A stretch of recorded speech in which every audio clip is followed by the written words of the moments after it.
Bom, boa noite a todos mais uma vez. Obrigado pela participação. E vamos dar início, então, a essa discussão de caso. A gente vai inverter os papéis, eu e o Batistella. Então, hoje eu vou apresentar, o Batistella vai fazer a moderação, então a gente vai interromper várias vezes aqui a apresentação para fazer a discussão bem didática mesmo, assim, como foi da outra vez, e assim como a gente costuma fazer nas nossas apresentações, né, para ficar bem didática, bem dinâmica, e, acima de tudo, vocês têm que participar. Se preparem, Paulo, coloca o livro de Neuroftalmo aí de lado para você colar, hein, que eu vou te perguntar também. Ah, meu santo Deus. Se prepara. Para aprender, cara. Para todo mundo. O pessoal já sabe que aqui eu não brinco, não, eu pergunto mesmo. Bom, vamos lá. Então, vamos começar aqui. É um caso de um homem, né, com 70 anos, e que, igual no caso que o Batistella apresentou, veio no nosso consultório para uma terceira opinião, né? Já tinha passado com alguns outros colegas e veio com a gente para uma terceira opinião. E assim, a queixa, de um modo geral, era que teve uma perda visual aguda nos dois olhos, e aí isso levou ele no pronto-socorro oftalmológico. Então, vou contar um pouco o que aconteceu antes de chegar comigo, tá? Lá no pronto-socorro, viram que ele tinha uma rotura na retina, fizeram laser lá na retina, e aí ele saiu com o diagnóstico de aumento da miopia, né, prescreveram óculos para ele, ele fez esses óculos, novos óculos, mas não melhorou, então persistia com essa perda de visão, mesmo tendo feito o óculos. Então, diante disso, e como ele estava incomodado, ele procurou uma segunda opinião, só que aí ele agendou uma consulta, não foi no pronto-socorro. E que também não encontrou nada, e esse colega, ele fez um relatório, e esse relatório eu tive acesso, e são essas as informações desse relatório da segunda avaliação por um oftalmologista. Ele tinha uma acuidade visual normal, 20/20, com essa refração que vocês estão vendo, uma miopia, um astigmatismo, e tinha um mapeamento de retina, também dito como normal, nervo óptico normal, mácula normal, e tinha lá a rotura que tinha sido bloqueada no pronto-socorro, né? Muito bem. E ele, nessa ocasião, ele fez um OCT. Então, ele fez um OCT sem alterações no nervo óptico na mácula. Então, acho que o colega que examinou devia ter um OCT, fez o OCT e colocou isso também no relatório. E, mais curioso, é que no relatório ele colocou isso, que o diagnóstico da queixa do paciente era de perda visual funcional. Tá?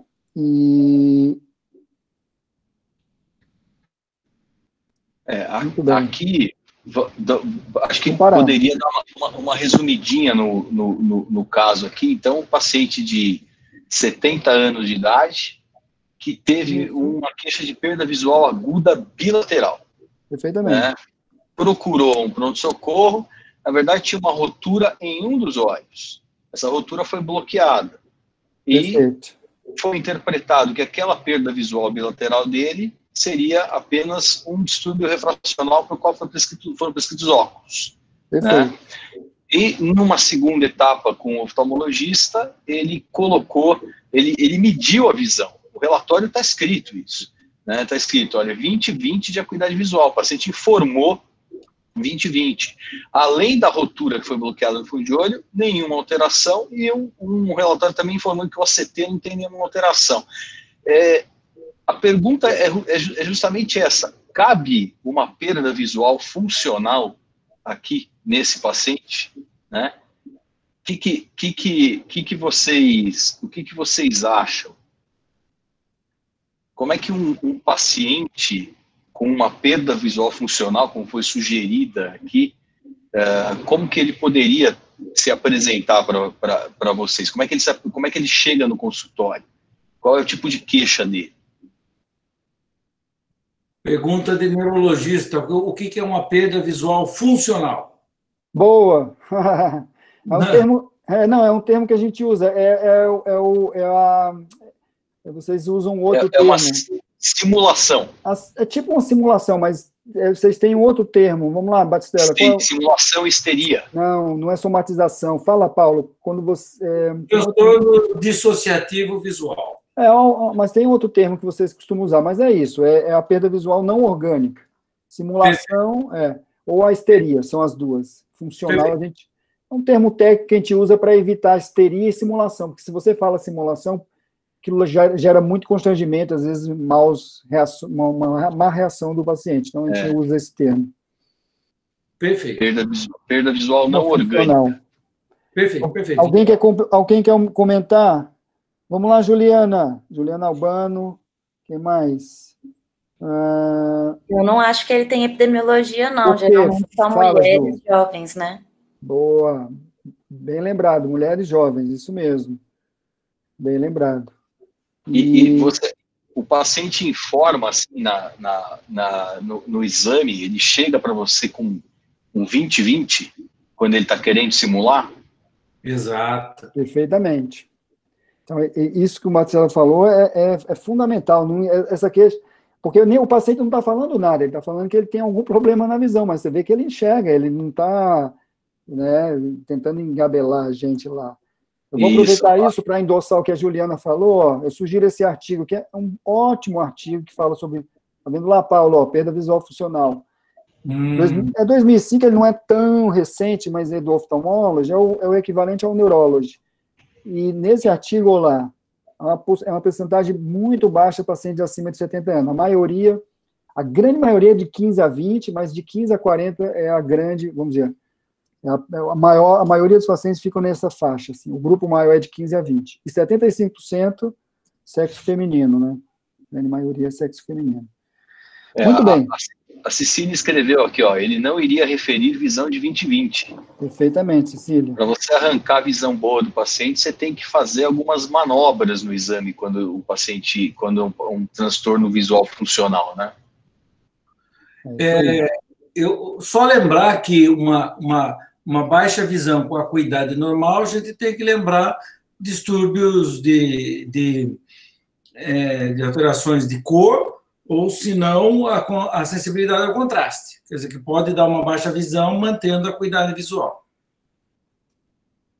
Mas nós vamos avançar aqui mais no caso.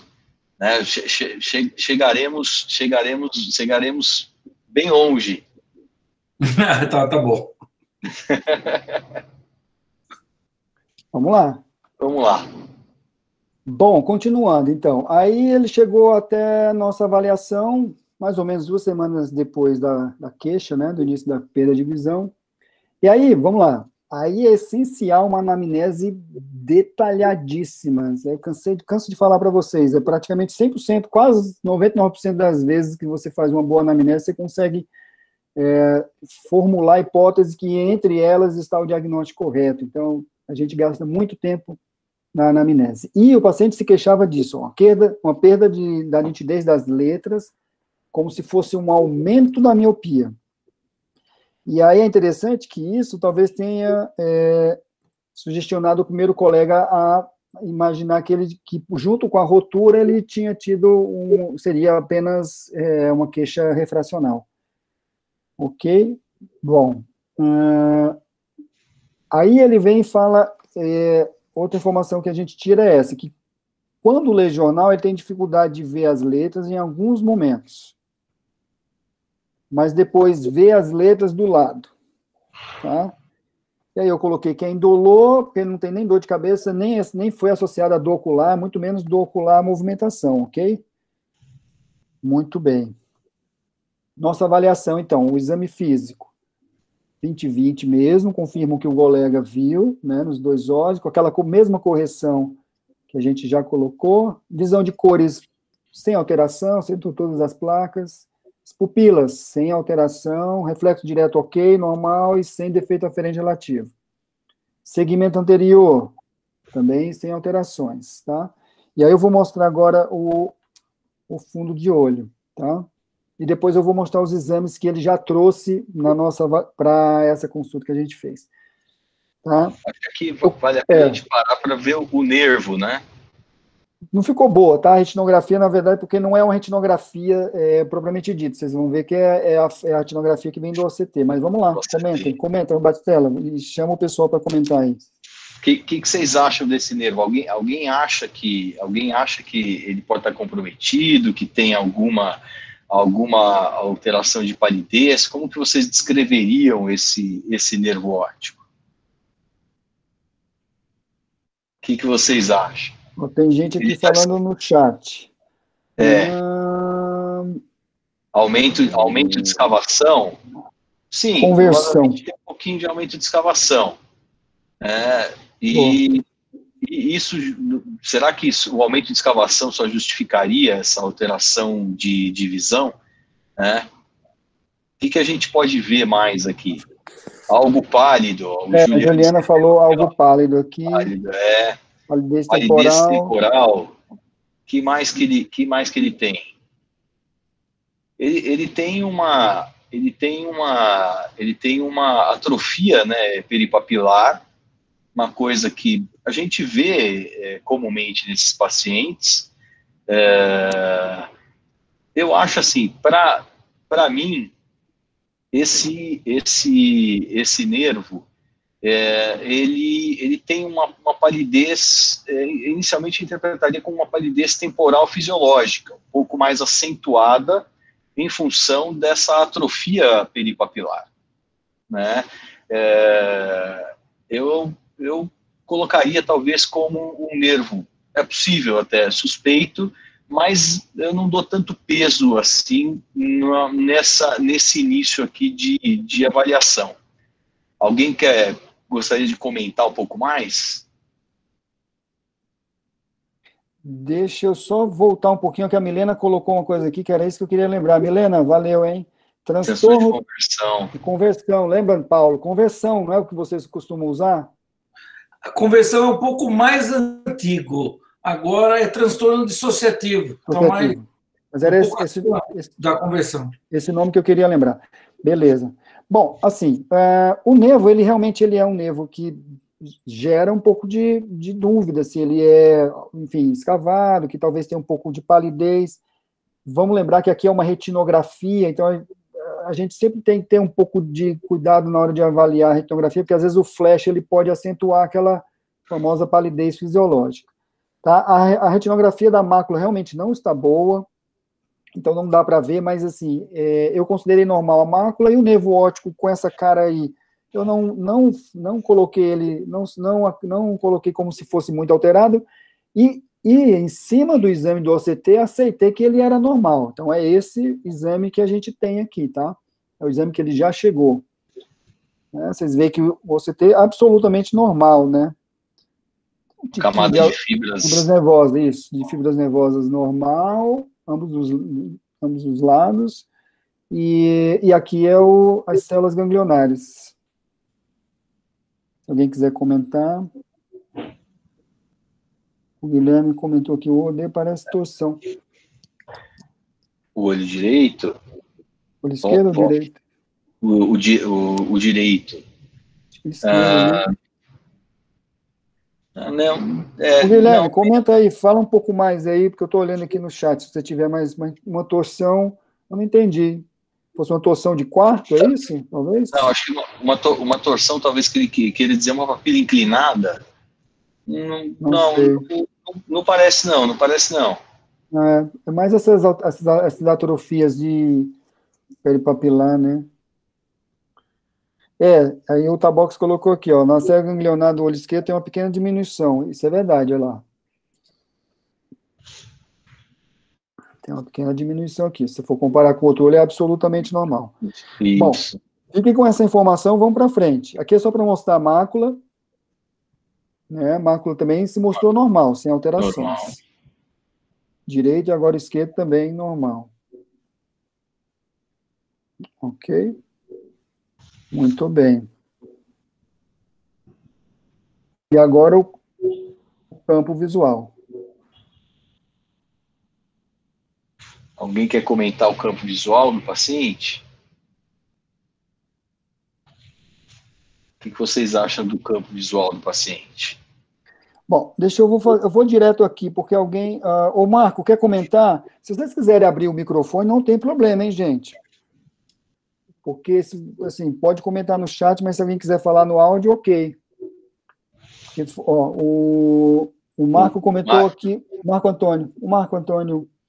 Ô, Marco, você colocou aqui, ó, distúrbio de lobo occipital pode dar um quadro deste, por exemplo, de AVC. Comenta isso. O que você esperava? Não sei se ele está ouvindo. Bom, o Tabox colocou um campo visual confiável. Alguém quer comentar? Bons índices de confiabilidade e uma boa sensibilidade foveal, né? Sim. Bom, vamos para frente. Então, nós temos agora acuidade visual normal. Campo visual foi esse que eu acabei de mostrar, 32, tá? Só para vocês lembrarem. Também normal. Fred, seu microfone está falhando um pouco. Opa! E agora? Melhorou. OCT normal, perda visual funcional, perdão, OCT normal, campo normal, acuidade visual normal. E aí, o que a gente quer discutir é isso. Será que fica esse diagnóstico de perda visual funcional? Ou a gente pode abrir para outras hipóteses? E quais hipóteses? O que vocês acham que poderia levar a uma queixa desse tipo? Quer dizer, o paciente, ele tem uma acuidade visual normal, mas ele fala, olha, eu estou lendo e eu tenho que procurar, né, mais ou menos isso que ele falou. Teria que pesquisar um campo visual mais na região neurooftalmológica mesmo. Diminuir o campo mais central. Muito bem. Explica um pouco mais isso, Marco. Não, porque se você tem uma lesão retroquiasmática na região occipital, você vai ter uma preservação naquela parte macular, você vai poupar a área macular. Você tem que se concentrar nesse campo visual mais na 22. Senão você vai perder o campo visual, esse campo visual que vocês fizeram. Tá. Seja um pouquinho mais claro. Você acha que esse campo, qual é o problema? Ele está muito amplo ou está pouco amplo? Está muito amplo. Muito amplo. Então, você ok. E você sugeriria o quê? Um campo visual 22. Por que está com isso aqui, gente? Você deve estar com duas contas abertas, Marcos. Deixa um áudio desligado de um. Bom, ok. Alguém mais? Juliana colocou, caberia avaliar a sensibilidade ao contraste? Batistella? A sensibilidade ao contraste, você poderia até avaliar, mas é difícil que a sensibilidade ao contraste desse uma alteração desse tipo. Eu acho que você teria também um pouco mais de alteração no campo visual, pelo menos aí no desvio padrão. Eu acho que viria com uma sensibilidade um pouquinho mais reduzida. Mas eu acho que o importante é pensar mais na queixa do paciente, né? O que ele não está? Ele está com dificuldade, principalmente de leitura. Ele fala que ele perde a letra. Ele tem que procurar a letra em alguns momentos. O nistagmo não poderia explicar? Nistagmo poderia explicar, mas ele teria mais a sensação de oscilopsia, né? Alguém acha, por exemplo, que algum outro distúrbio, um distúrbio do movimento ocular poderia causar isso? Sim. Vamos lá. Aqui no nosso chat, a Milena perguntou exatamente isso. Não havia nenhuma alteração de motilidade. Entendo que essa queixa de letras sumirem pode ser algo relacionado à alteração de motilidade. Comenta um pouco, Batistella, isso. Em relação à alteração de motilidade, o que você poderia ter?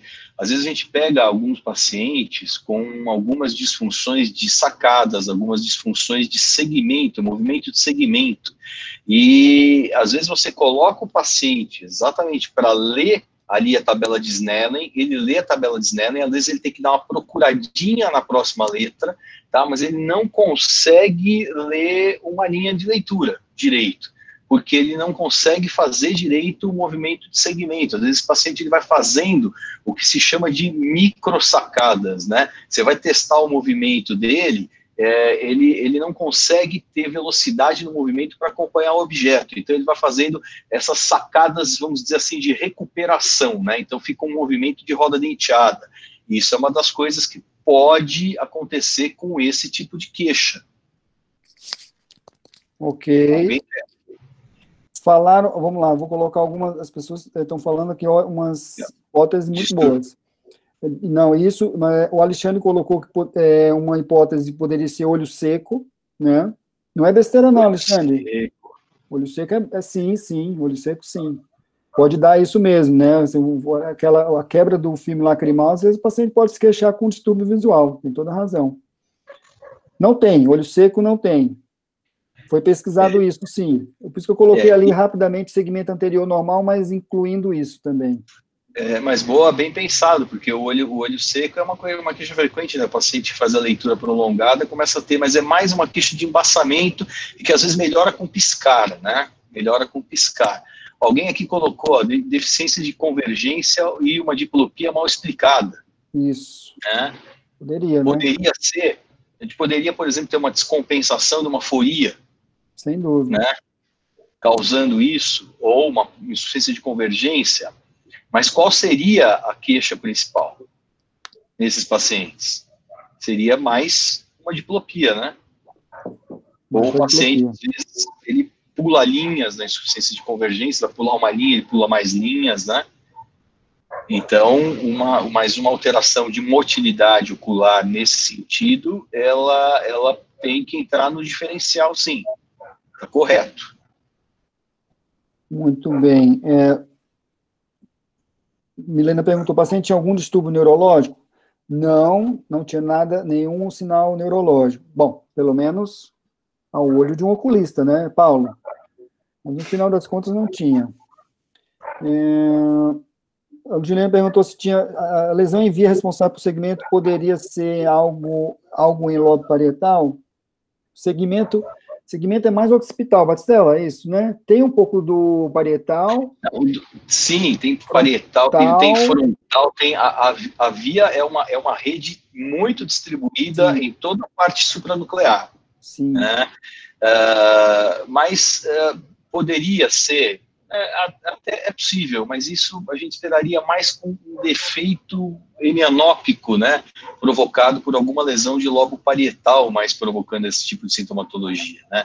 As lesões ali mais supranucleares, elas normalmente não levam nem a diplopia e nem chegam a rebaixar a visão, aquelas que acometem mais a sacada e o movimento. Muito bom. O Tabox, depois explica isso aqui do efeito Crowd. Eu não sei o que é o efeito Crowd, desculpa a ignorância. Não sei mesmo. Depois explica aqui. Ele colocou essa perda das letras seria o efeito Crowd. Bom, a Linda colocou, sugiro encaminhar para o ortoptista para teste ortóptico. Então, a motilidade ocular, vamos lá, vamos passar um pouquinho. Alguém quer comentar isso? Qual a informação do exame clínico pode ajudar a gente? Assim, do que a gente já falou, alguma coisa que vocês, vamos dizer assim, pesca? Juliana, fala alguma coisa. Juliana Albano. Professor, eu estava pensando agora, talvez... Que informação? Eu pensei... Uma só? Eu diria que talvez a questão de ele... de a queixa ser não tanto de acuidade visual e mais de perder uma letra aqui, uma letra ali, talvez seja um problema de fotorreceptores. Perfeito, perfeito. É isso aí. Que foi o que a Milena colocou, acho que foi a Milena, talvez. Isso, a Milena colocou. Não havia alteração de motilidade, entendo que essa queixa de letras sumirem. Essa é a questão. Poderia, a gente falou bastante, né, falou bastante de alteração de motilidade, de uma possível alteração de perda de campo, mas não abordou exatamente a parte macular, né? porque é um defeito, é uma alteração muito centralizada, né? E poderia uma alteração macular provocar isso? Ela poderia, né? Mas o paciente tem queixa nos dois olhos, né? Ele tem uma queixa nos dois olhos, teria que ser uma alteração macular bilateral bastante simétrica aqui, né? Mas está no diferencial, está bem pensado, né? Mas a gente tem que pensar que o OCT que já foi feito ali, pelo menos o OCT, ele traz uma anatomia normal ali na região da mácula e da fóvea. Muito bem, essa é a informação importante. Bom, a gente já comentou bastante. Presbiopia, não, eu coloquei isso aqui, mas parabéns, vocês comentaram muito bem esse sintoma. E aí a gente tinha colocado isso para discutir, né? Que é isso que o Batistella já antecipou, Milena falou, e outros colegas também aqui falaram, de alguma possibilidade de distúrbio de motilidade, né? E com 70 anos, isso que o Batistella falou. Mas ele tinha um movimento normal, sem microsacada, né? Que é essas que estão relacionadas a esses, enfim, distúrbios, não Parkinson, mas, enfim, esses distúrbios associados à demência, enfim. Então, é isso aí, Milena, que você está perguntando, ó, sacada normal, segmento também normal. Pode passar, Bate, você está... Vamos passar, vamos para o próximo. Vamos para o próximo, me antecipa aí. Então, vamos lá. Vamos lá, vai, pode falar.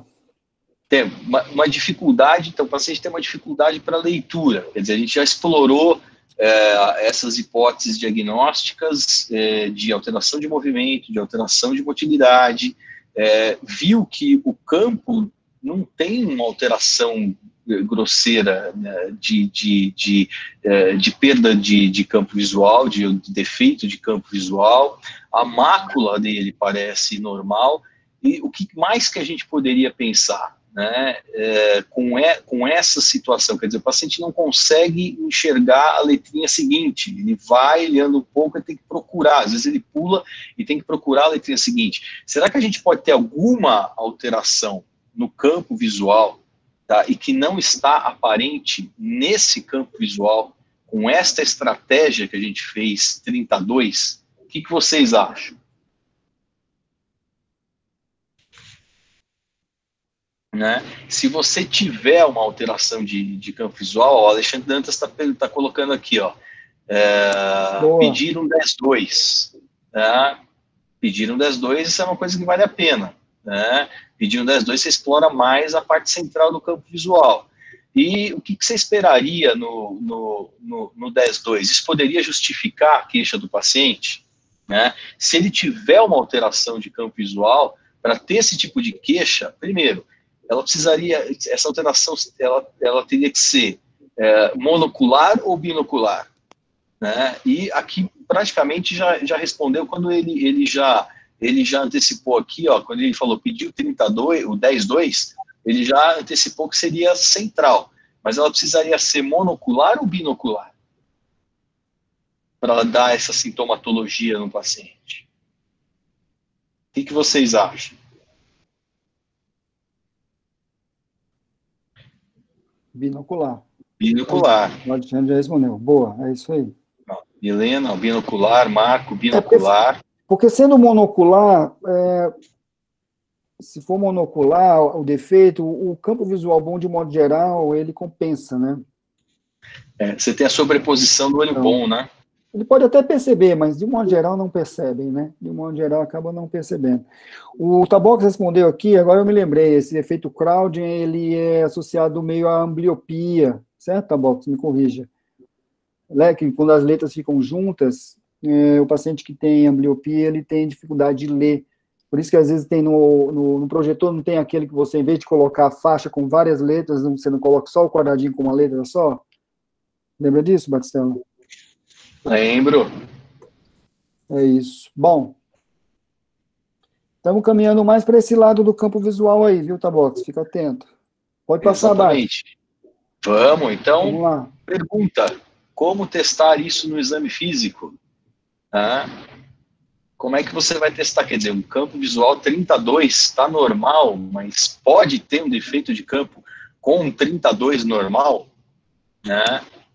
Aí... Já responderam aqui, ó. Já responderam. Outra coisa, tela de Amsler.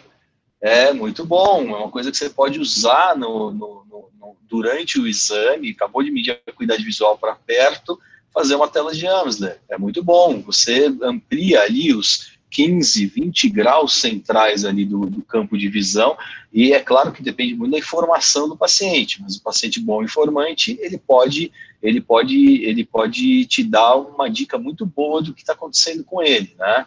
Então, tela de Amsler é muito útil no exame também, é uma coisa que você pode fazer, né? E uma coisa mais barata, né, para fazer isso.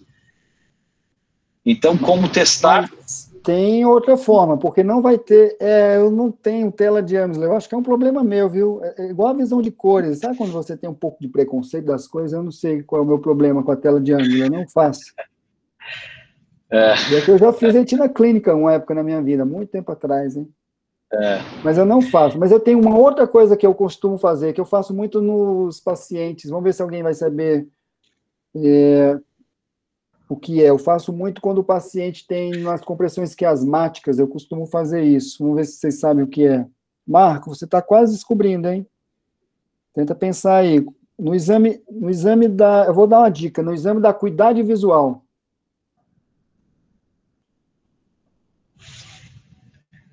A Juliana perguntou aqui, ó, teste das 4 dioptrias, poderia auxiliar? Pinhole. Pinhole, Bate, ajudaria? Pinhole, para você excluir alguma coisa de meios oculares, central, né? Ele poderia, mas aqui, geralmente, o pinhole você usa por quê? Porque o paciente está referindo para você uma baixa visão. Por uma alteração de meios oculares. Então, você coloca no pinhole, você vê a melhora. Esse paciente, ele já tem o 20/20 de visão. Então, o pinhole é uma coisa que não te ajudaria muito. O teste das 4 dioptrias, ele cai naquela alteração que a gente já tinha pensado lá, uma alteração sensorial, talvez um pequeno estrabismo descompensado. Escotoma de supressão, né, que fala.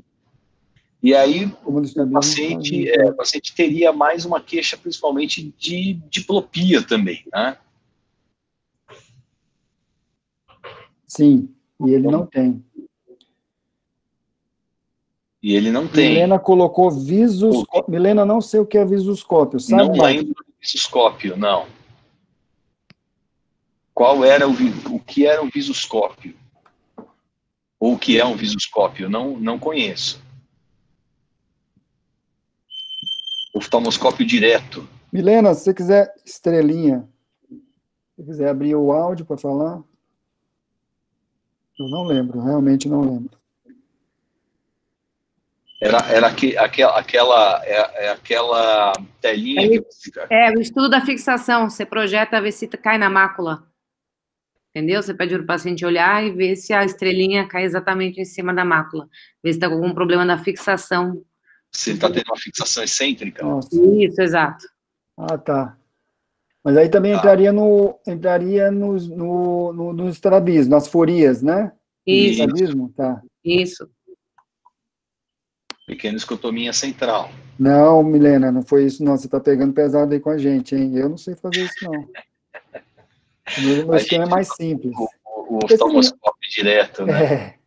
Quase nada mais, né? Não usa, né?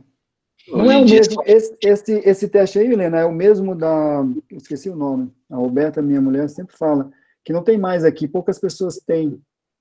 Mas que é aquele que coloca o gato, o passarinho, enfim, dentro da gaiola. Isso, esse mesmo. Tem outro nome. Não, é sinotóforo esse. Sinotóforo, Helena. Isso.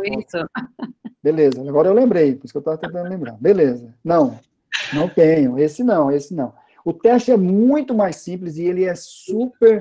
ele dá uma informação super importante nesse sentido, né, quando você está lidando com esse aspecto de defeito de campo visual.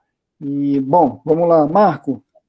Te dou 5 segundos, se você não se falar, porque o Marcos, ele chutou e bateu na trave. Foi se ele respondeu aqui. O Marcos falou para fazer um campo de confrontação aqui. É, Mas o campo... não, campo Roberto, o Ethan Allen é do confrontação- buraco. Não, fala, Bate, depois eu falo. O campo visual de confrontação é uma maneira, é um campo visual mais grosseiro que para você checar mais a parte periférica do campo de visão, né? Então você não consegue checar a parte central do campo de visão. E esse tipo de queixa do paciente, ele tá muito central ali, né? Ele tá parecendo uma coisa muito central e não uma situação periférica. Então, é claro, se você quiser checar o campo visual do paciente, além dos 30 graus que foram medidos nesse campo visual, tá, vale a pena se fazer um campo de confrontação.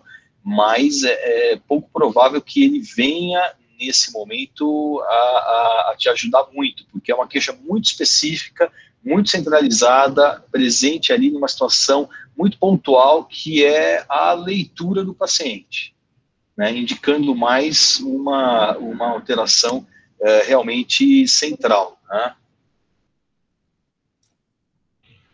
Então, quer passar Vamos passar. O próximo... Eu vou dar uma dica, hein? Vocês depois vão falar que é besteira isso aí, mas depois vocês vão ver que não é não. Vocês vão começar, se vocês começarem a fazer. O Alexandre falou, alteração bilateral. Se houver defeito de campo das duas, precisaria alteração intracraniana associada no campo macular, causando perda congruente no campo de ambos. Eu acho que ACM, salvo engano. Fala o que é ACM depois, Alexandre.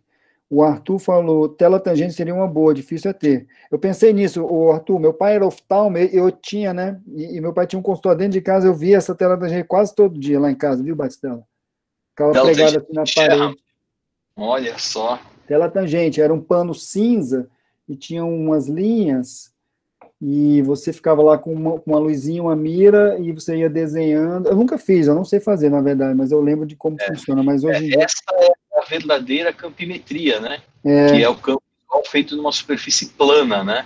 Bem lembrado, Arthur. É verdade. O ACM é a artéria cerebral média, porque o Alexandre colocou que poderia ser um defeito no 10.2 devido ao acometimento da artéria cerebral média. Ainda não caiu a ficha aqui? Optocinete testaria a fixação, seria útil? Puxa, optocinético reflexo? Não. Reflexo, não. Não ajudaria tanto. Roberto, o Etz-Allen é aquela do buraco macular, né? Se eu não me engano, quando você faz isso, é porque o paciente geralmente tem uma perda visual importante, né? E aí ele não vê a faixa da lâmpada de fenda, né? E, enfim. Mas o OCT nos mostraria, né? Verdade, o OCT mostraria. O OCT já se provou Vamos normal. lá, alguém? Vou perguntar, hein? Juliana, não consegue saber? Eu estou dando a dica aí, está escrito, ó.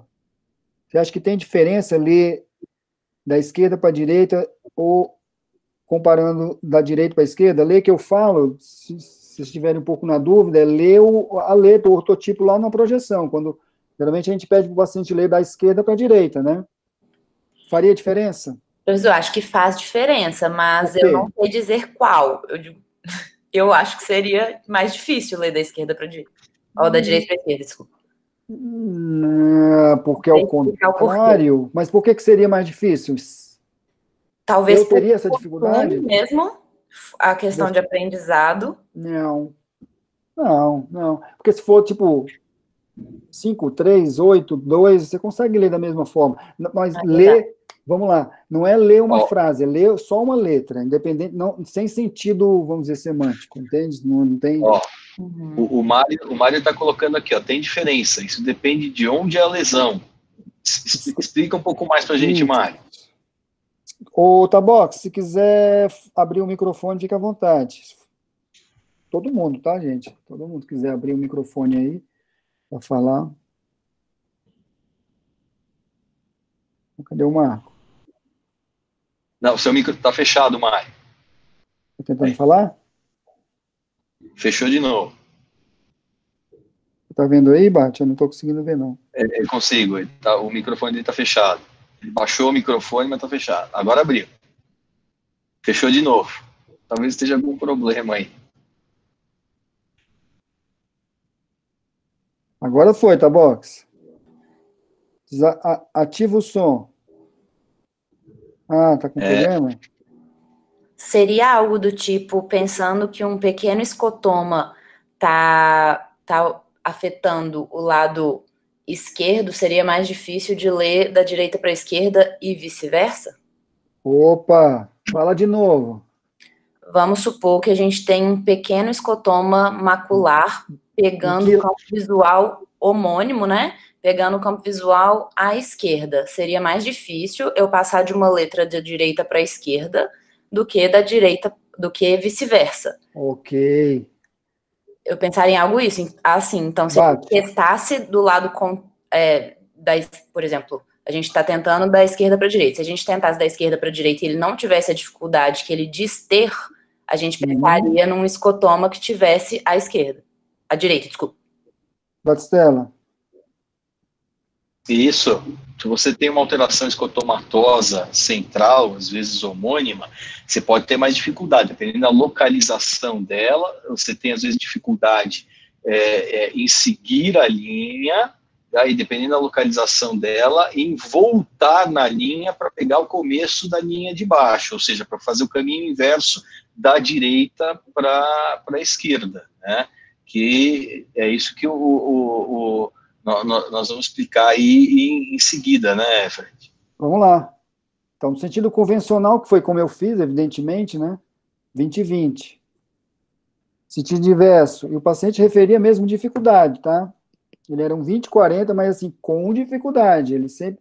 É porque a gente insiste muito o paciente, enfim, vai devagar e tal. Porque nesse momento eu não estava nem, enfim, pensando algo desse tipo. Mas depois que ele passou a ter essa dificuldade, enfim, no sentido inverso, eu falei, opa, então, peraí que a gente pode ter mesmo realmente um escotoma aí central, paracentral, enfim.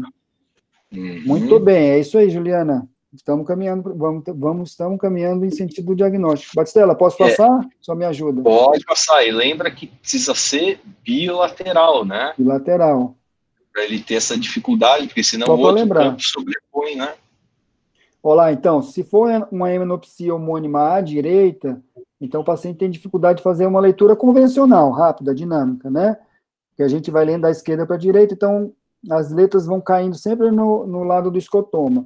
Já ao contrário, como a gente lê normalmente da esquerda para a direita, ele não tem essa dificuldade, normalmente ele vai ter quando está lendo um texto, e aí ele chega no final da linha e tenta passar para a linha de baixo.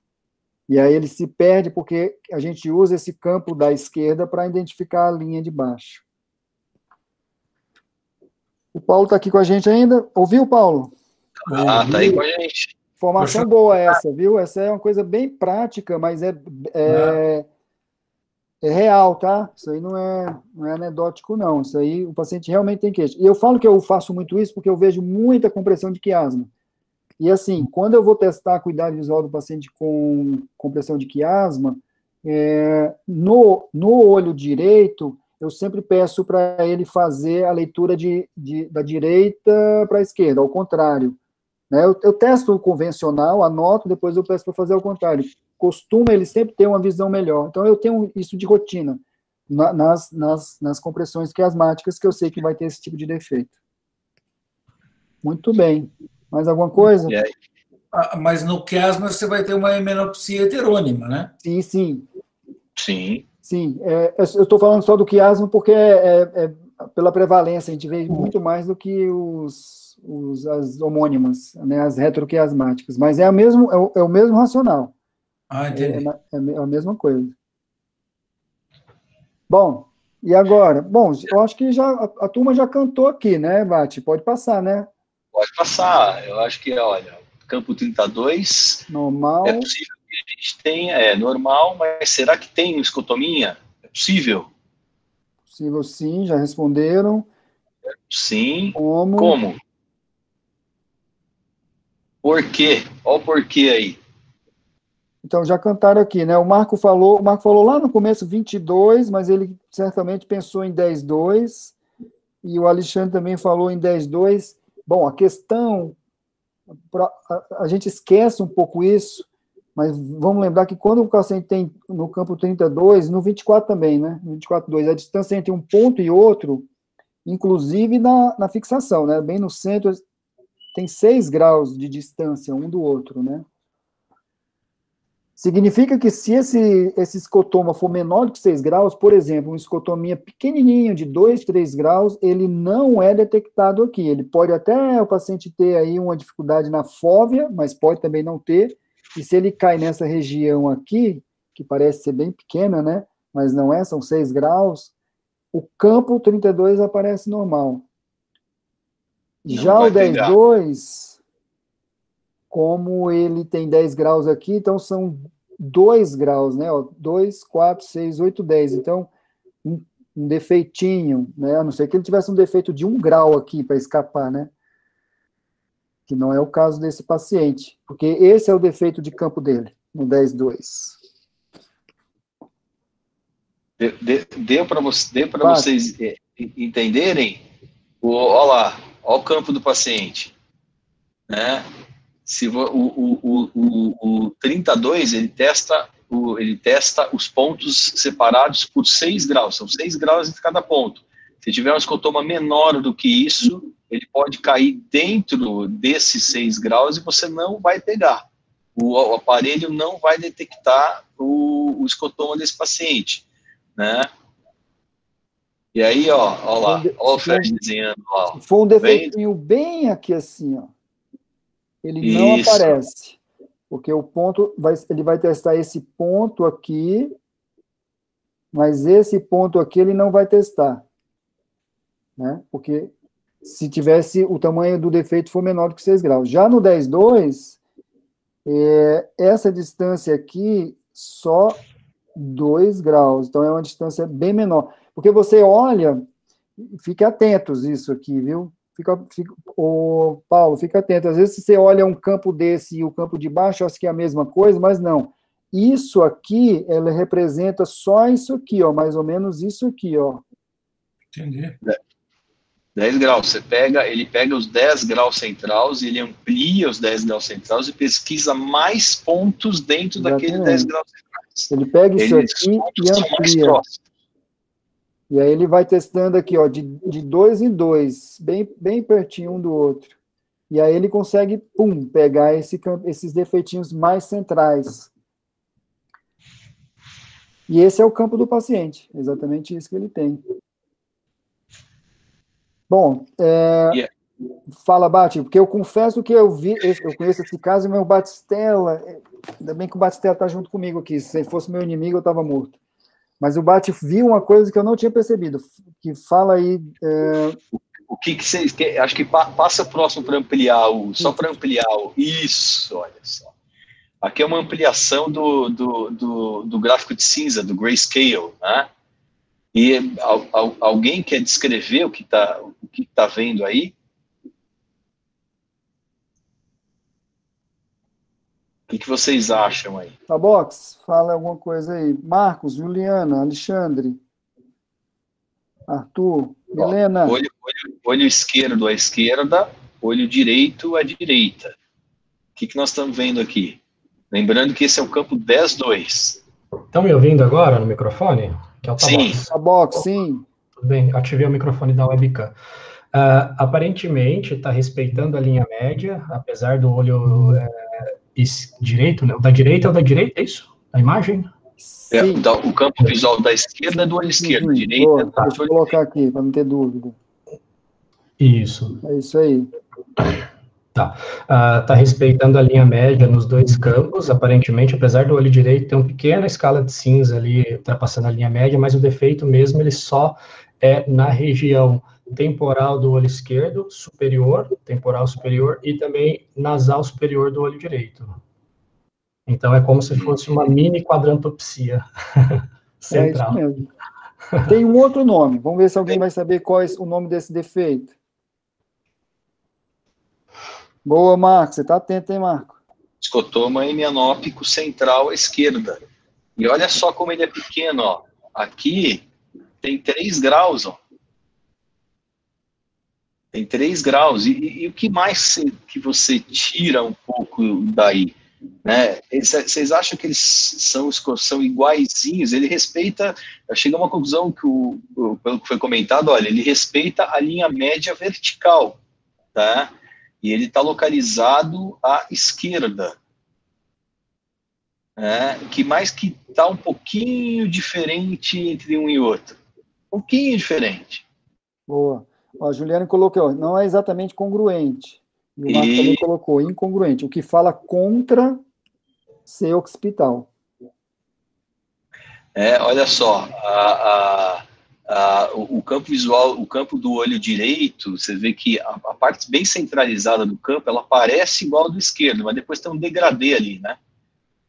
Tem um degradê que expande um pouquinho no olho esquerdo, né? Como se fosse uma parte relativa desse escotoma, né? Ali o pretinho mesmo é escotominha profundo mesmo, né?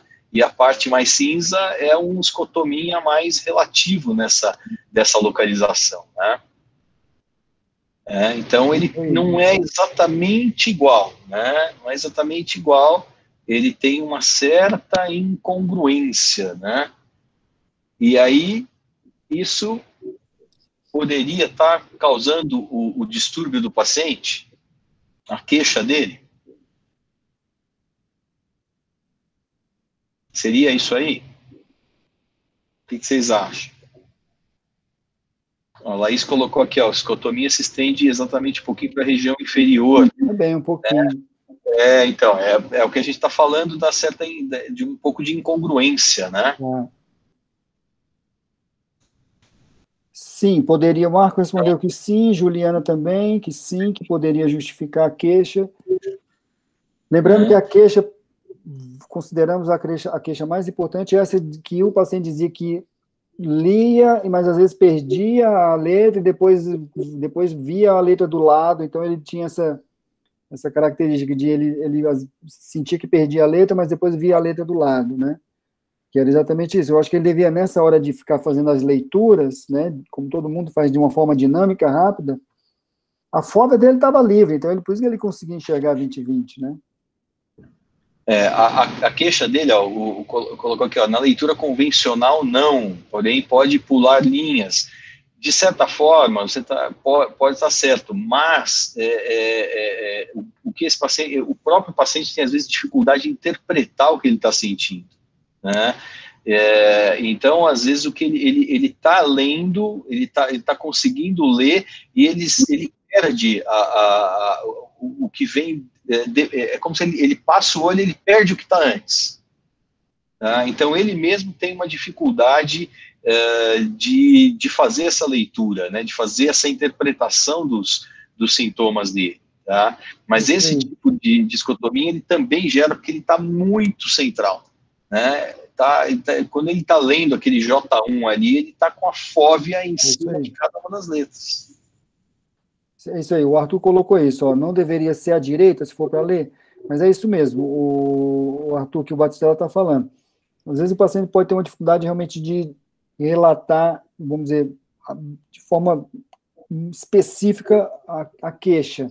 Talvez seja isso mesmo, né? Como o Tabox colocou aqui, a dificuldade mais ao pular de uma linha para outra. Ou então, também, não na leitura convencional. Sabe quando você pega o jornal, ninguém mais lê jornal, nem eu, e a gente pega o celular para ver ali aqueles feeds de notícia, você vê só a headline, né? Então você meio que faz umas sacadas, vai lá, vai aqui, sabe? Aquela coisa que você não fica... Só quando você realmente quer ler a notícia de forma aprofundada, você lê convencionalmente. Então eu acho que talvez fosse nessa hora que ele tinha as queixas, essa de, sabe, quando vai na direita, vai na esquerda, e nessa de ficar procurando, mas tem razão, não na leitura convencional, porque não é à direita, né? Então, ele começa... É que para a gente que não tem nenhum defeito no campo de visão, é difícil de você imaginar isso, né? Mas o paciente vai passando e ele vai perdendo o que está atrás, né? Vai perdendo um pedaço do que está atrás. Ó, e a Juliana falou uma coisa que interessante, eu não tinha nem pensado nisso. Acontece mais quando ele faz miose para leitura. O que você acha, Bate? Talvez, né? É possível, quando ele aí a miose ele ganha profundidade de foco, ele se concentra mais, né? Mas aí, talvez pode perder um pouco de campo, né? Ali, talvez. Possível. É que na leitura também está tudo muito condensado, né? Está tudo muito juntinho ali, né? Na leitura de perto, né? Menos um pouco do que na leitura de longe, né? Onde as letras são um pouco maiores e tem um espaçamento um pouco maior. Vamos passar? Vamos passar. Bom, então a gente já tem o problema, definimos o problema, agora vamos topografar, hein? Esse termo eu gosto de puxar, que é o termo que os colegas da neurologia usam muito, topografia, da lesão na via óptica. Então, vamos lá. Quem fala aqui? Vamos lá. Ou fala no microfone ou no chat. Está para trás do quiasma óptico. Para trás do quiasma. De que lado? Bom, já colocaram aqui à direita. Mas é isso aí. Já é metade do cérebro a menos, vai. Não é, Paulo? O Arthur colocou aqui, ó, lábio da fissura calcarina à direita. Interessante, hein? Gostei, essa aí. Tá sabendo mais do que eu e o Bastela junto, eu não coloquei isso aí. E o lábio da fissura calcarina, mais onde? À direita. À direita, mais onde? O lábio, a parte superior, a parte inferior, mais isso, perto do lobo, mais na pontinha do lobo occipital, ou não? Laís colocou. Posterior do lobo occipital. Mais posterior occipital. Poderia ser. Isso. Alguém colocou aqui, mais próximo do lobo parietal. Não, a mácula está onde? A representação da mácula. A mácula é mais posterior no lobo occipital. Mais posterior, na pontinha do occipital. Na pontona, né, vamos dizer assim. Porque ela pega boa parte do occipital. Inferior à fissura. Inferior, porque ele é um defeito superior, né? Predominantemente superior. Superior. O defeito aqui é superior, hein? Mais posterior e inferior, o Arthur colocou aqui. O Arthur... Posterior na via óptica, né? Exatamente. Posterior. Bem posterior e meio inferior, talvez pegando o lábio ali embaixo. Posterior e inferior. É isso mesmo. Mas lembra que tem um pouquinho, tudo bem que a regra de incongruência não é absoluta, mas você tem um pouquinho de incongruência lá, né? E que onde mais você poderia pensar? Vou fazer diagnóstico diferencial, né? Quando você tem uma hemianopsia, um defeito hemianópico homônimo, onde mais ele pode ser provocado e qual seria a característica dele? Radiações ópticas. Radiações. Isso. Radiações. E trato óptico. Trato.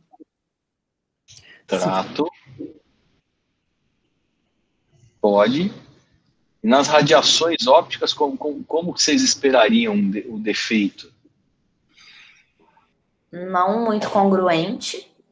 E considerando o superior nas radiações ópticas inferiores, próximas ali, que passam por temporal, né? Certo. Mas ali daria um defeito assim tão pequenininho. Geralmente você pega mais fibra lá, né? É improvável. O defeito geralmente ele é mais amplo, né? Aí você tem aquele famoso defeito, o pie in the sky, né? Do lobo temporal, né? Que pega como se fosse um pedaço de torta, né? Em cada um dos olhos, né? Analogamente, você tem o pie on the floor, né? Quando você pega mais parietal e você tem mais uma quadrantopsia mais inferior, né? Para pegar muita região macular desse jeito, sem pegar a periferia, você tem que pensar mais em córtex mesmo, eu imagino. Pode ser, mas o córtex por isso que colocou até em primeiro lugar, né? E você falou do trato também, né? O corpo geniculado lateral. Poderia ser corpo geniculado lateral?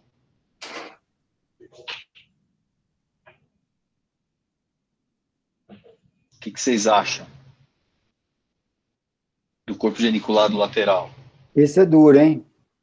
Lembra do desenho do corpo genicular lateral? Tem todas aquelas camadinhas, né? Representações. O corpo genicular lateral é uma coisa enigmática, né? Quase não se vê. Ele dá principalmente o mais clássico que a gente vê são aquelas chamadas sectoranopias, né? Que com aqueles defeitos as sectoranopias horizontais, que com aqueles defeitos em cunha, né? Homônimos, né? Ou as sectoranopias quadrânticas, né? Que pegam superior e inferior e fica só aquele bracinho de campo visual ao longo da linha horizontal no campo acometido. Esse é o defeito mais clássico do corpo genicular lateral, né? E trato óptico, que o Paulo falou do trato óptico, né? Isso. Trato óptico, como que o defeito seria no trato óptico? Defeito no trato óptico, ele tem uma incongruência muito maior, né, geralmente, né? A não ser que seja um defeito completo do trato óptico, onde você vai ter uma hemenopsia completa. Mas a maioria das vezes é um defeito é um defeito incongruente, mas que se estende mais para a periferia. Ele não chega a ficar dentro dos 3 graus dali, né? Você tem alguns defeitinhos, então, assim, o córtex occipital aqui fica como o mais provável nesse momento, né? Talvez, em segundo lugar, o que vocês acham? O corpo genicular lateral, né? Às vezes o corpo genicular lateral ele dá uns defeitinhos, é muito difícil a gente ver isso, né? Mas tem descrições da literatura que ele fica só aquele defeitinho que ele fecha em si mesmo, né? Em um dos hemicampos, às vezes, né? Devido à própria anatomia e vascularização também do corpo genicular lateral. E o que vocês fariam? Acho que tem mais uma, ó, mácula. Pode ser mácula? A gente já falou da mácula aqui, né? Mas pode ser mácula? Bilateral, súbita, dos dois lados. Então. Estranho, né? Exatamente. Respeitando a linha média também. Boa, respeitando a linha média, essa que é a questão. Porque ali no OCT, aquele OCT a gente pegou ali aquele jeitão lá, mas às vezes é muito pequenininha, né? Tem agora esses PANs da vida, né, que vem aparecendo, essas coisas isquêmicas de mácula, às vezes o OCT não pega, né? Mas respeitar a linha média é duro. Eu acho que é... Olha, eu diria pela história de instalação súbita, seria vascular. E se for pensar no que a gente vê de vascular, o comprometimento mais comum é do tálamo, corpo geniculado, ou o córtex. Porque uma radiação óptica dá um defeitico pequenininho. E trato óptico a gente não vê quase comprometimento isquêmico do trato óptico. É isso aí, boa, Paulo. A tecnologia de instalação súbita, que a gente vê que ele faz de uma hora para outra. É verdade. Boa. O trato, realmente, a gente vê mais iatrogenia e tumor. Você tem toda a razão. Mais compressão, né? Compressão. Exato. Isso. Muito bom, Paulo. Gostei dessa. Tálamo, corpo genicular e córtex. Vamos para frente? Então, o paciente já chegou com essa ressonância aqui, vocês acreditam? Porque eu não fui contando logo tudo, mas ele chegou com essa ressonância aqui. Ficou fácil para você, né, Frederico? Mas o que é que você acha, Paulo? Bom, por enquanto eu estou vendo um comprometimento occipital aí. Então. Mas de que lado? Bom, tem um problema com direita e esquerda aqui. Rodrigo está aí, chama o Daniel. Está errado, é verdade. Mas aqui, ó, aqui pode ser um corte bem em cima do giro. Então, pode ser uma coisa normal. Se vier um pouquinho para cima, um pouquinho para baixo, se tiver normal, isso aí é porque cortou em cima de um giro, de um sulco, aliás, perdão. E está do lado esquerdo, né? Está do lado esquerdo. Essa é a questão. O nosso defeito de campo é do lado esquerdo. Então precisaria estar alguma coisa mais do lado direito. Mesmo. Então, com essa ressonância aí, eu falei, bom, então eu falei, não, vamos fazer de novo, e aí vem uma dica, para os colegas da neurologia, o Paulo, isso aqui é trivial, mas os colegas da oftalmo, às vezes não lembram, ou enfim, de uma sequência que é muito importante, porque você já falaram, você já praticamente acertaram o diagnóstico. Por ter sido súbita, é um homem de 70 anos, então vascular é uma etiologia muito comum. Então, na solicitação, eu pedi para eles fazerem difusão. Isso. Né, Paulo? Coisa que a gente, na oftalmo, a gente não vê tanto, a gente acaba esquecendo. Boa, Ju, isso mesmo, difusão. Exatamente. Bom, compatível não é compatível, porque a esquerda... Aqui é só para mostrar, na verdade, eu encontrei, essa aqui já é a que eu pedi, ó. E essa lesão interessante, eu também até achei que era o córtex occipital, mas ela é um pouquinho mais acima, ó. Eu nem sei o que é isso, viu, Paulo? Não sei se você... Ficou como uma variante vascular, pode ser isso aqui? Eu nem sei o que é. Não, isso daí é um sulco, um pouquinho mais largo, que na hora que foi fazer o corte, cortou bem em cima do sulco. Então você vê só o pretinho aí, como se fosse um outro sulco aqui, tá vendo? Você faz um corte. Artefato, né? E, claro. Porque você vai um pouquinho para cima, um pouquinho para baixo, já vai dar normal. E logo ali do lado tem um giro, né? E o córtex occipital está aqui, ó, longe disso aqui. Exato. E aqui é a fissura calcarina que o Arthur comentou. É isso aí, boa. Bom, vamos lá. E agora a famosa ressonância, que é o que faz o diagnóstico. Alguém viu alguma coisa, Paulo?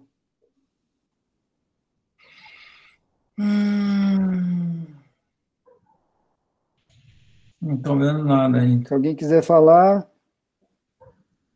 Tabox, Juliana, Milena, Marco, Laís, Tabox. Tem alguma coisa ali, não? Alexandre, Arthur.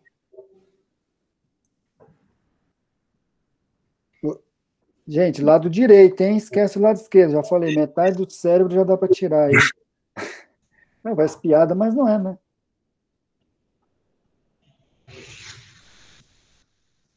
O que vocês acham ali?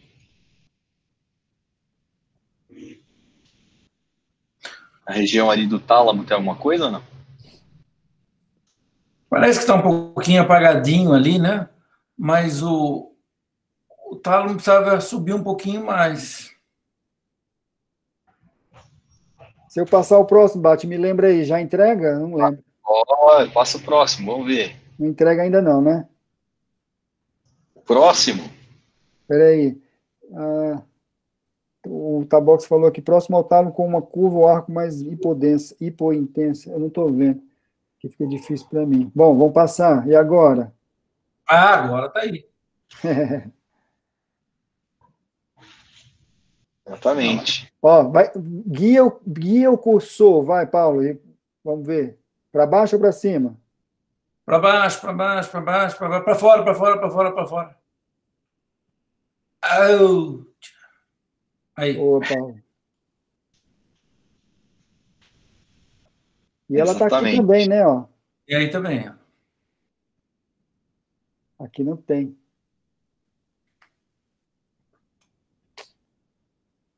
Esse comparativo é importante, né? Tem que sempre olhar o outro lado, né? Mas eu falo muito, viu, Paulo? Os colegas acham, quando eu falo sobre radiologia, que é brincadeira, mas assim, é tipo o jogo dos 7 erros, você tem que procurar de um lado e do outro. É a forma mais... Não é verdade? A comparação é fundamental. Fundamental. Poxa, eu acerto tanto isso, assim, às vezes eu nem sei o que é. Eu não sou desses que ficam inventando que sei, não. Às vezes eu nem sei. Claro, que eu já vi várias vezes tálamo, mas até um dia desse eu não sabia que era o tálamo, mas eu olhava, opa, tem coisa aqui. E aí eu sabia que era a radiação óptica passa ali, que a gente estuda, né? Mas eu vou dizer para vocês, esse é um pedacinho do tálamo aí, né? Possivelmente um geniculado mesmo. Opa, agora, olha lá. Olha lá. Olha a difusão, como é bonita. Essa é a famosa difusão, hein, gente? Difusão brilha. Outra coisa interessante na difusão é ela brilha só por dificuldade na circulação.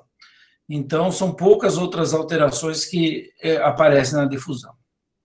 Ô, Paulo, me fala uma coisa. Isso aqui fica quanto tempo após o evento? Não fica muito tempo, não, viu? Semanas? Um mês, no máximo. Um mês no máximo. Só para saber. Só para saber. E é interessante também, porque se você viu isso, é porque você sabe que é um evento recente. Uhum. Você pega aqueles várias isquemias e tudo mais, não vai ter a difusão. Interessante. Pegou no momento certo aí, então. Exato. Ele estava com 2, 3 semanas, porque ele veio comigo com 2 semanas quase, e aí demorou aí um pouco mais, 1 semana para ele voltar com o exame, foi quase 2 semanas. Ô, Paulo, uma coisa, nessa localização, o cara fica tranquilo neurologicamente? Dá para ele, enfim... Meu pai do céu, eu pego o paciente com hemanopsia homônima completa e o cara não se queixa de nada. Nada.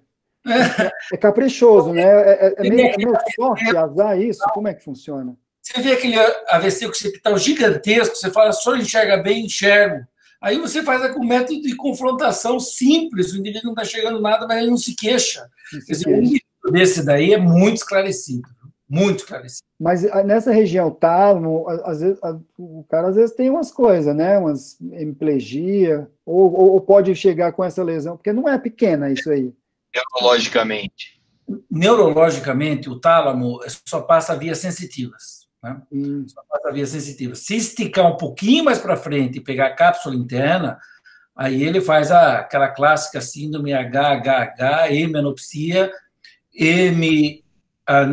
hemiplegia e hemanestesia. Mas teria que estender um pouquinho mais para frente e pegar a cápsula interna. Aí o tálamo, todas as vias sensitivas passam pelo tálamo, mas o tálamo não tem nada com relação às vias motoras. Entendi. Bom saber.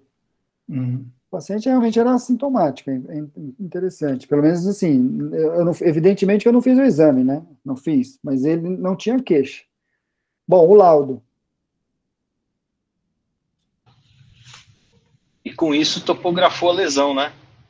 Exato. Não, quer dizer, não tem nada no lobo occipital, e nós temos tudo ali no tálamo à direita e corpo geniculado lateral. Explica tudo, acabou. É isso aí.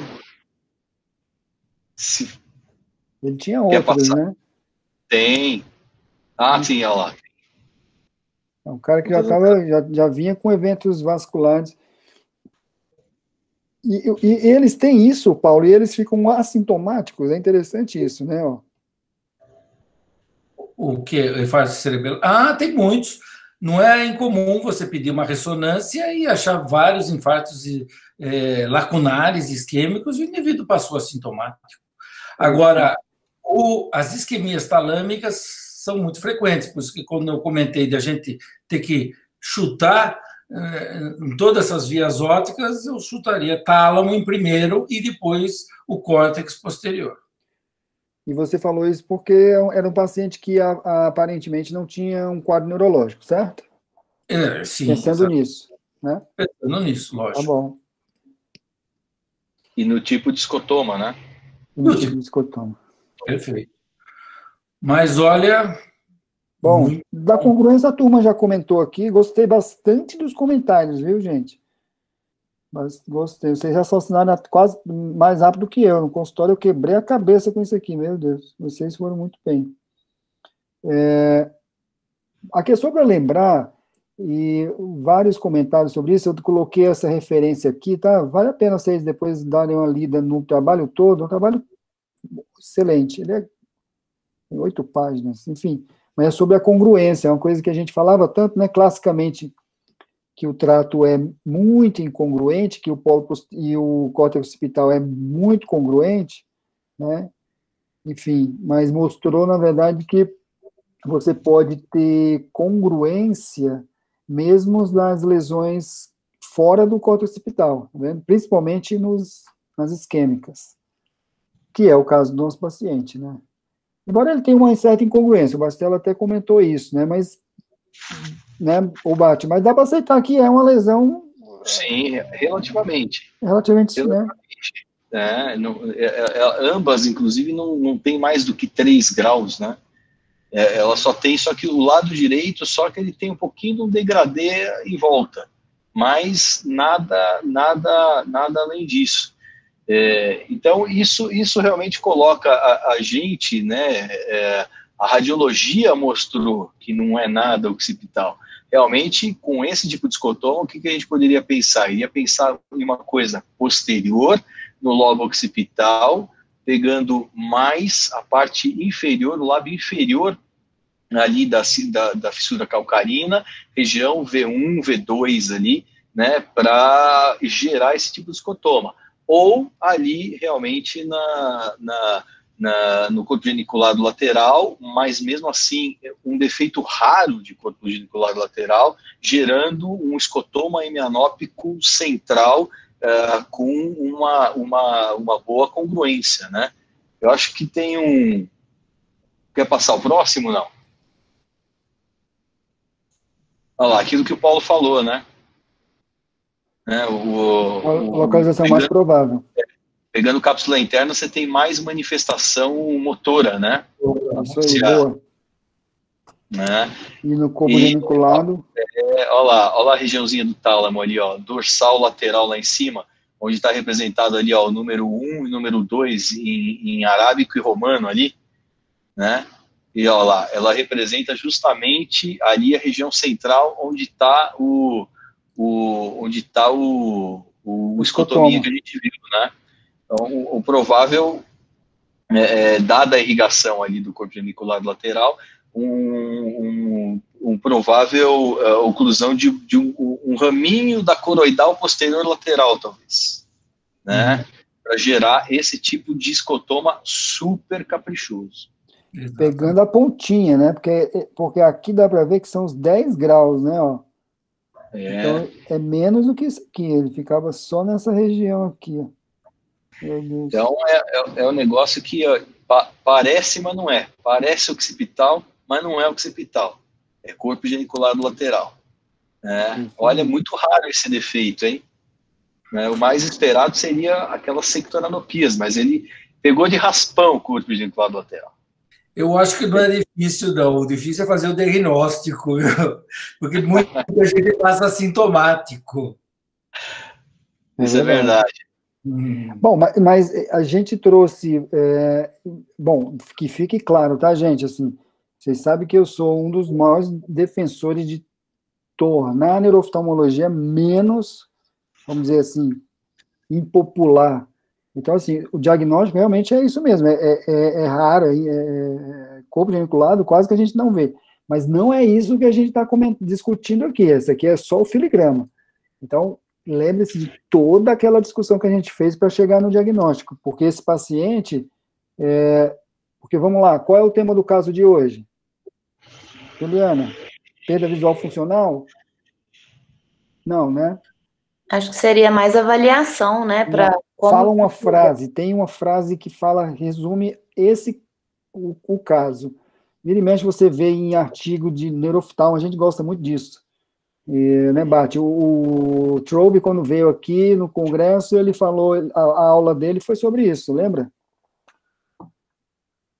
Seria algo tipo usar todo o exame clínico a seu favor para diagnosticar topograficamente?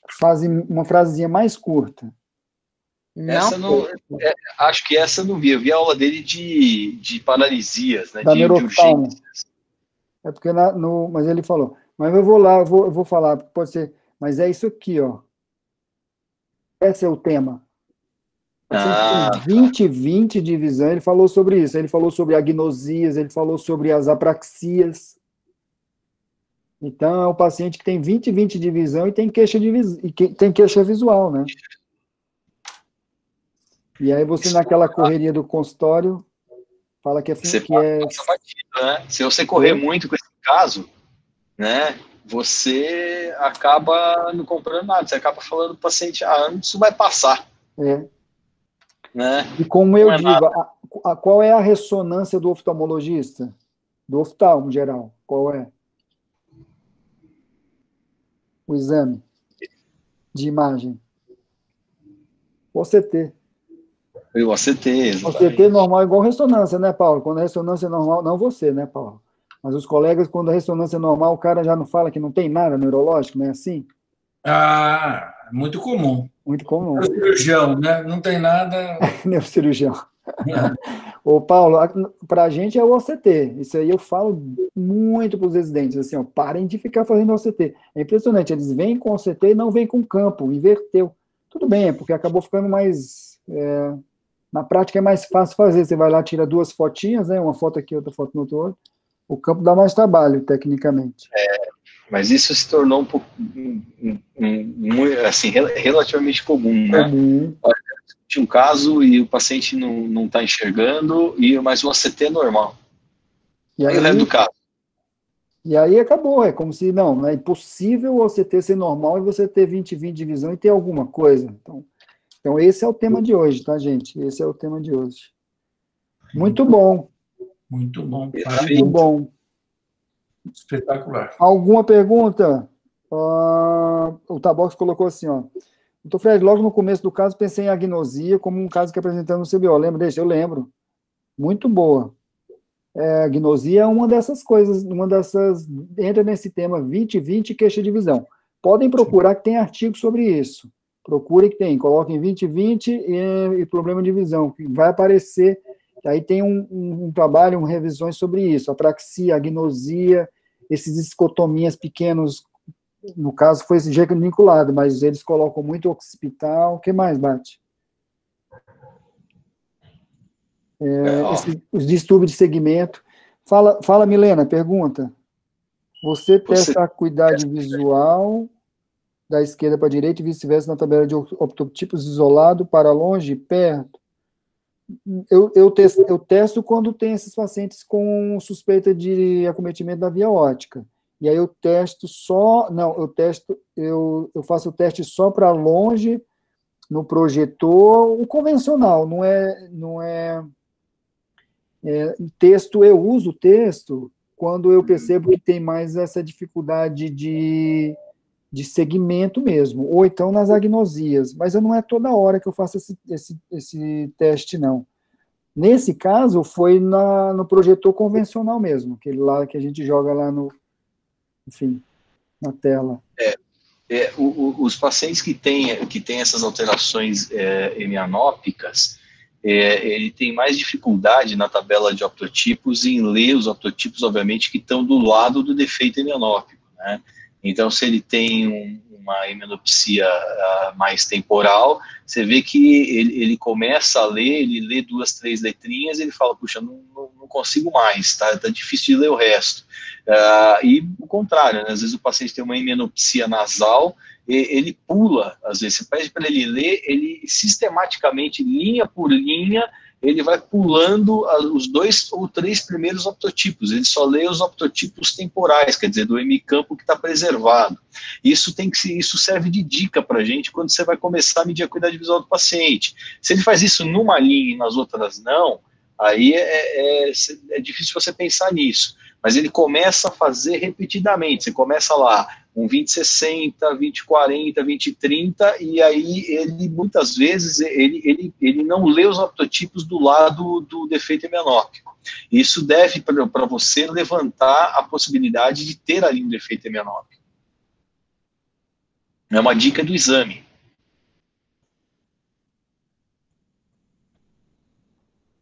Olha lá. Isso. Muito bom. Um bom aprendizado para a gente, né? É o 20/20, então não tem nada, né? Não é assim, né? Pode ser alguma. Nenhuma. Mais alguém? Perguntas? Boa, valeu da Box, Milena. Muito bom. Foi igual naquele do CBO, né? O Batistella, eu falei, não vou colocar um caso raro. E o Batistella falou, pô, é super raro fístula, né? Eu apresentei uma fístula, sabe, Paulo? Mas foi discussão, né? Não, a discussão. Chegar lá, né? A gente está... Ele mostrou hipertensão intracraniana secundária a uma fístula arteriovenosa dural. Ah, meu santo Deus.